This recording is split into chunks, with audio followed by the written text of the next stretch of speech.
Here is welcome back, day traders. Here is our fresh wrap-up of a US trade. In the next few minutes, we will analyze all the latest forecasts. Meanwhile, let's talk about yesterday's trading results. On a Tuesday, the leading US indexes moved sluggishly and closed mixed. The Dow lost 0.47%, the NASDAQ remained unchanged, while the S&P dropped by 0.22% and traded at 4,128 points. Today, the main US indexes trade sideways around the highs. The daily range for the S&P 500 is seen between 4,080 and 4,150 points. The sideways trend in the stock market goes on without any clear signals. Global recession risks are growing day by day. Business activity in the United States plunged in August to the lowest level in 27 months. The most significant drop came in the services PMI due to weaker demand. U.S. new home sales fell in July for the sixth consecutive month. Recession risks mounted amid disappointing data on the U.S. housing market, thus giving hope that the Federal Reserve could somewhat loosen its hawkish monetary stance. And at this light, the dollar descended and stocks made an attempt to recover. However, the impulse wasn't strong enough, so the instruments quickly returned to their previous levels. Meanwhile, energy consumption in the US rose sharply in July due to extremely hot weather conditions. According to the Energy International Agency, output from power plants in the US totaled 6.87 million megawatt-hour in July. This week, the market is focusing on Jerome Powell's speech at the annual Jackson Hole Symposium on a Friday. Until then, swings in the stock market are likely. Apple, Tesla, Microsoft, Amazon and Meta traded mixed, fluctuating from a minus 1.21 to plus 2.24%. ExxonMobil and Chevron were up by 0.8% after Saudi Arabia floated the idea of OPEC plus output cuts. Data on pending home sales in the United States and the crude oil stocks change will be released later today. Meanwhile, the US dollar index has reached the high of 109 and is now trading at 108.90, up by 0.28%.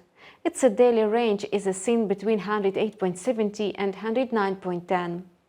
The hawkish US Federal Reserve is still driving the greenback further up. Minneapolis Federal Reserve Bank President Neil Kashkari said on a Tuesday that his main concern is that the US Central Bank misreads the extent of price pressures and will have to act more aggressively for a longer time if inflation persists. Against this background, analysts suggest that Powell and other Fed members will take a rather aggressive stance at the annual Jackson Hole Symposium on Friday. In the meantime, fresh macroeconomic statistics failed to meet expectations again.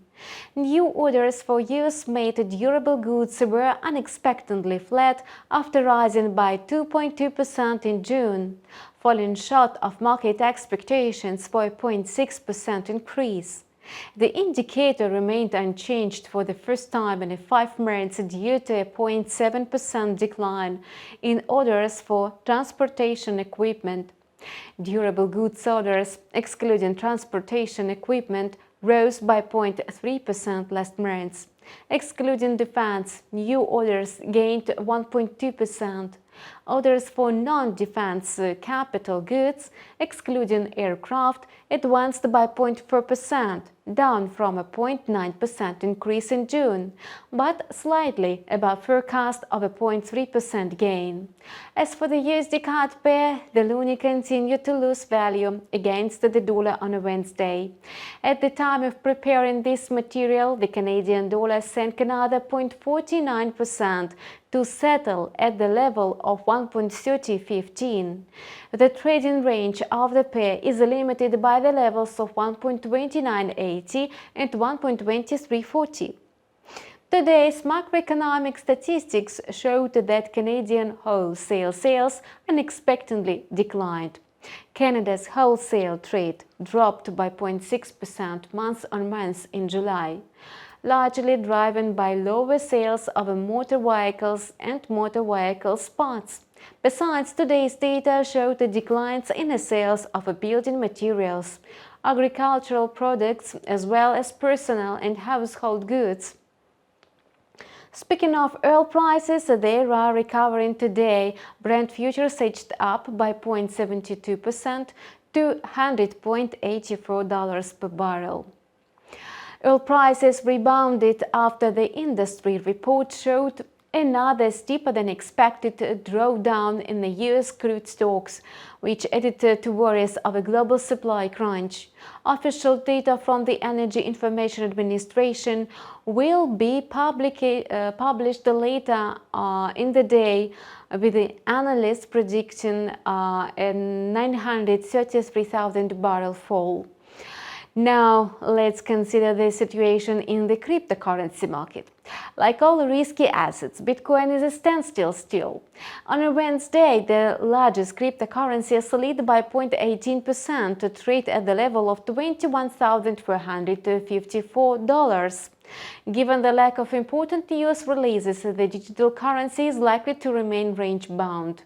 This forecast can be confirmed by Bitcoin's direct correlation to the tech-focused NASDAQ as well as the technical indicators. However, if the price is able to rise and consolidate above $21,500, the first cryptocurrency will most likely hit towards the $21,800 mark.